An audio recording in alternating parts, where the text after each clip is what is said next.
Welcome, folks, to the show, The Hype Mind. Today, we're discussing how you don't need to find a perfect or even a good woman. Why that is? Well, I'll explain. Initially, you probably want to, of course you want to find a good woman, but we can make this big deal if we don't and have this type of pressure on ourselves if we don't find a good woman. We could say, oh, now now my life sucks. Like now this has ruined my life, right? You made this commitment. Maybe you got together, got married, had a family. Well, now you're stuck, right? And now, your woman could ruin your life. But let me just let Good. you know that your woman, your partner, your relationship cannot take a hold of your life and ruin it unless you let it. The only important thing that somebody could take away from you is your agency and your initiative. And that's only if you let that go, right? Who knows, they could take away your money, your bank account, your house, your children. But the most important thing that you can have, nobody can ever take away, and that is your agency and initiative. And that's what typically happens in relationships because this is all based on dependency. Oh, I'm depending on someone else for my happiness, for my success in life. But even in a relationship, no, you don't need to have somebody, even a romantic partner, to fill that need for you. You must be able to fill that yourself and not rely on them. Also, they don't want to be held to Okay, that let me kind hop in of here. standard to support you in that. They don't want to feel like they need to support your need of feeling happy or successful. Hop in. Yeah, I will. Two things come to mind when you say this. The first is being, and the second is leadership. So when I say being, and Daniel comes here saying, stop looking for this good, perfect, specific woman. I think it's good to know what you want. I think it's good to focus on what you want. But more importantly, that actually relates to yourself first, is being what you want, right? When you focus on what you want and actually living the way you want, I think life brings a lot of those things to you.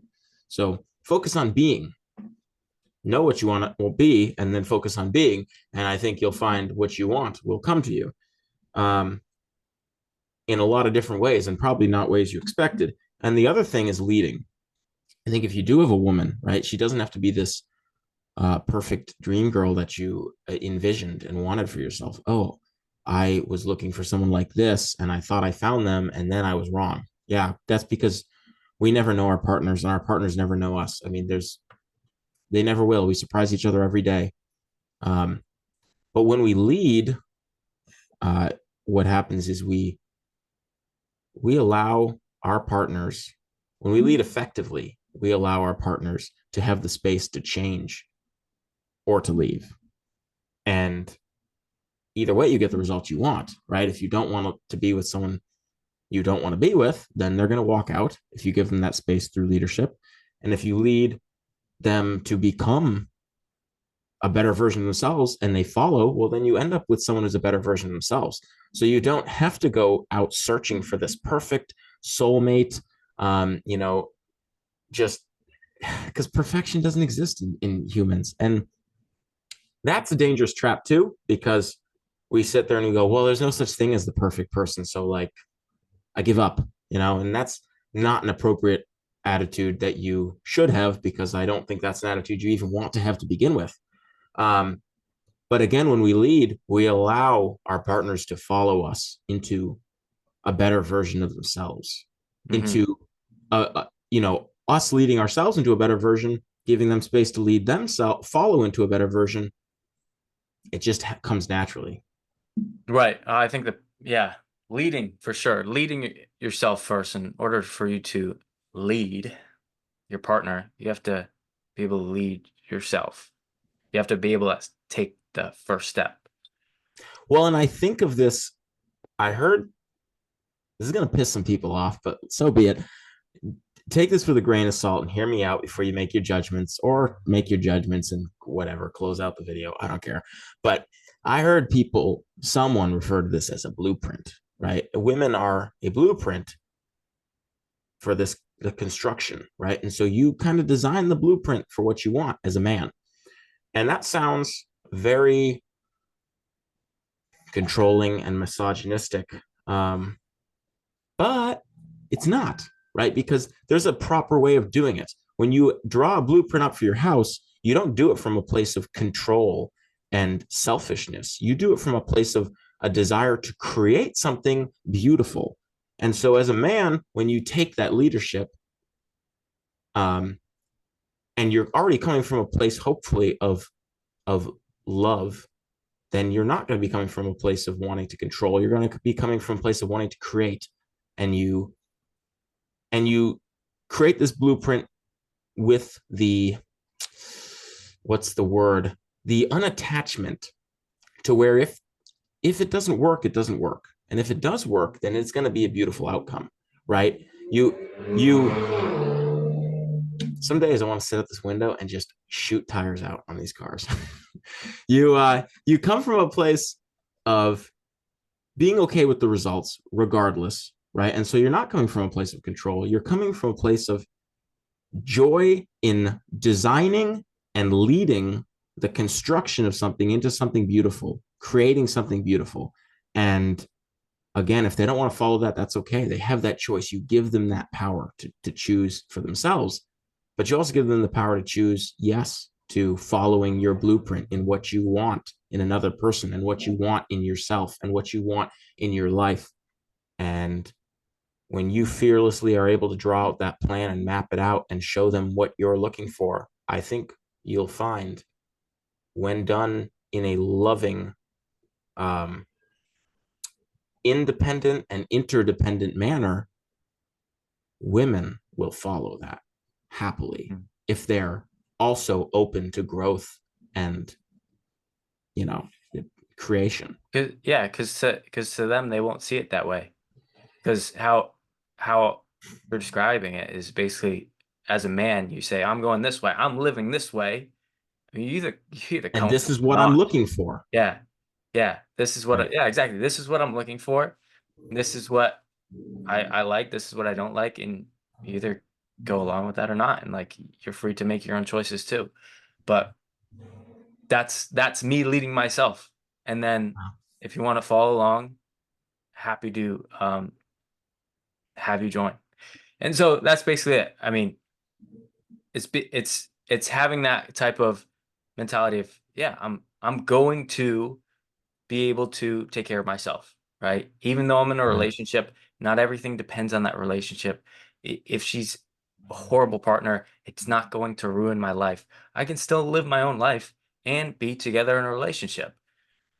This doesn't, like, I'm not entirely dependent on my woman at all. And so it doesn't, like, her well-being doesn't affect my well-being. Even though maybe I vowed to take care of her, right? I could still do what I want and live the way I want to live. And it doesn't ruin the rest of my life. I'm not stuck. And so it could be, as a guy going into relationships, oh, she needs to be good. Oh, she needs to be perfect. It's like, no, like, it's not over. Well, that right there is an external focus of control.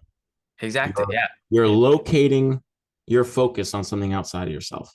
And things outside of yourself are not directly in your control, which means they're not in your control, right? If you're going to control something outside of yourself, you're most likely going to have to engage in manipulation, deceit, dishonesty, force, or something that is not a positive energy and probably not who you want to be. So when so stop looking. It's okay to look for what you want. It's okay to know what you want. But instead of doing that, so much so that you go out and try to bring in what you want, try to create what you want with yourself and with who you are and with your very being, and then lead yourself and all the people around you for the sake of good practice to being people like that too. And I mean that on a very deep level. You know, like, you want to be someone who's honest, then be honest and lead other people to honesty. And guess what? You're going to attract an honest woman into your life. You don't have to go looking for an honest woman because you're practicing honesty. And when you encounter everybody, not just women, you encourage the same thing. I can't tell you how many people I said, look, I appreciate you coming to me for advice.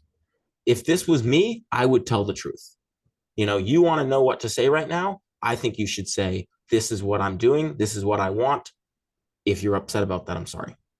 Mm-hmm. Right. And so ultimately, when you become an honest person, when you show people and lead people gently by giving them choice to be honest and encourage them, you're going to attract honest people. You don't have to go looking for an honest woman. You don't have to go looking for a blank woman, for a perfect woman, for this. Work towards those things yourself, lead other people, especially for the sake of practice towards those things, and the rest will fall into place. I agree to some extent, especially. However, it's the thing I'm emphasizing is even if they're dishonest, right? That's fine. Well, that's too that yeah. Oh Yeah, yeah, it's not the end of the completely. world. Like Yeah. you end up with someone who's bad. Like, fine. You're alive. You're okay. Yeah. This doesn't ruin you in the rest of your life in any sort of way. Well, And men, of well, let course, me will see it that way because they think that now they lose what I mentioned in the beginning, their ability to make decisions and live the way they want to live. But no, it doesn't. They only give that part of them away when they say, "Oh, yeah, you affect the way I live. Like I have to um do these things because of you. Like I have to basically live a sucky life because you're here and you're making it horrible." well, that's to clarify, that's not what I meant. Um, when I say leading other people, you know, you can, if they ask for your advice, you can tell them, hey, I encourage you to be honest. But again, you have to give them that choice. If they don't want to be honest, that's fine too. That's their choice. Yeah. You're okay with that. You're okay with them being dishonest. You're okay with knowing you have the choice to keep that person in your life or show them the door. And so, yeah, they don't have to be honest. They don't have to be whatever. They don't have to be perfect. They're not going to be. So, Yeah.